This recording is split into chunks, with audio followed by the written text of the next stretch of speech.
اور تیسری بات فرمائی وَلَا تَقْرَبُوا الْفَوَاحِشَ مَا ظَهَرَ مِنْهَا وَمَا بَطَنَ، اور فرمایا کہ بے حیائی سے بچو، بے غیرتی، جس معاشرے میں بے حیائی آتی ہے زنا آتا ہے، زنا آتا ہے نسل تباہ و برباد ہو جاتی ہے، خاندان ٹوٹ جاتا ہے، خاندان بکھر جاتا ہے۔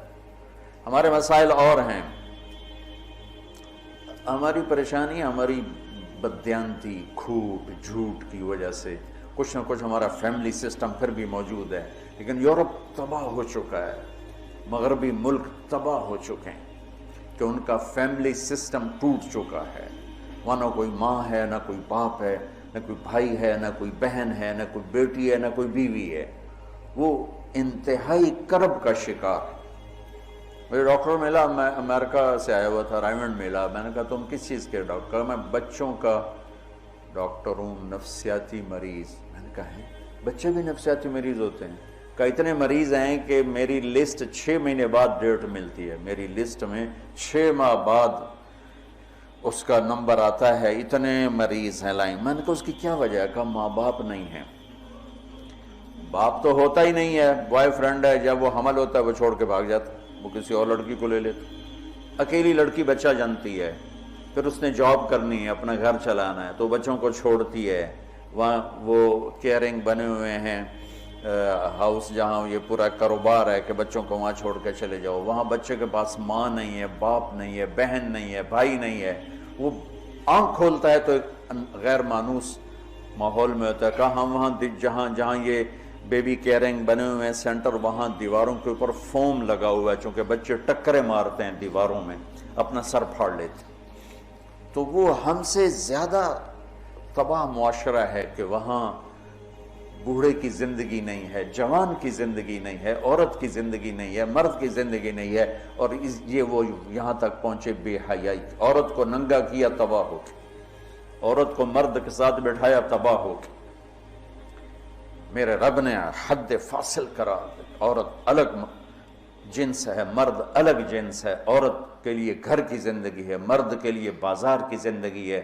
جب تم بڑے دانشور بنو گے اور ایک ڈیسک پہ ان کو بٹھاؤ گے تو بے حیائی، آج کی یونیورسٹیوں میں جو کھلم کھلا، میں زبان سے کیسے کہوں، اپنا ہی پیٹ ننگا کرنے والی بات۔ میرا رب کہہ رہا لا تقربوا الفواحش ما ظہر منہا وما بطن، کہ بے حیائی کے قریب نہ جاؤ، بے حیائی کے قریب نہ جاؤ۔ کہ اچھا، یعنی زنا کے بارے میں اجل لا تقربوا الزنا، یہ نہیں کہا کہ لا تزنو، زنا نہ کرو، کہا لا تقربوا، زنا کے قریب نہ جاؤ۔ قریب جانے کا کیا مطلب ہے؟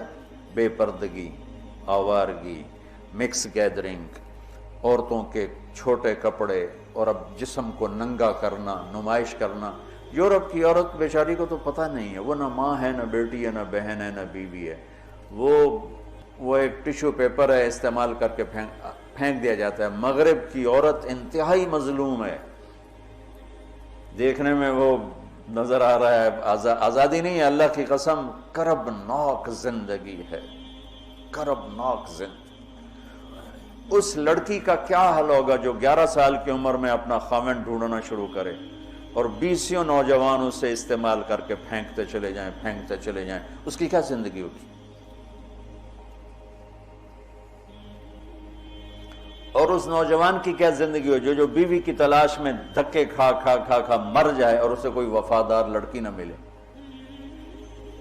عورت کو شوہر نہیں ملتا، مرد کو بیوی نہیں ملتی، تو اس لیے وہاں کی نسل گھٹ گئی ہے۔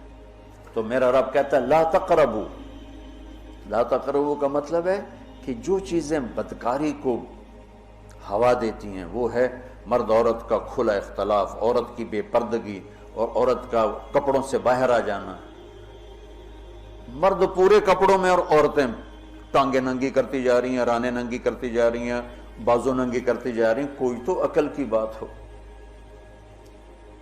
یہ شیطان نے عورت کو الٹے راستے پہ چلایا اور اس نے اپنی عزت بھی گنوا دی، عصمت بھی گنوا دی، اور اپنا مقام اور مرتبہ بھی گنوا دی۔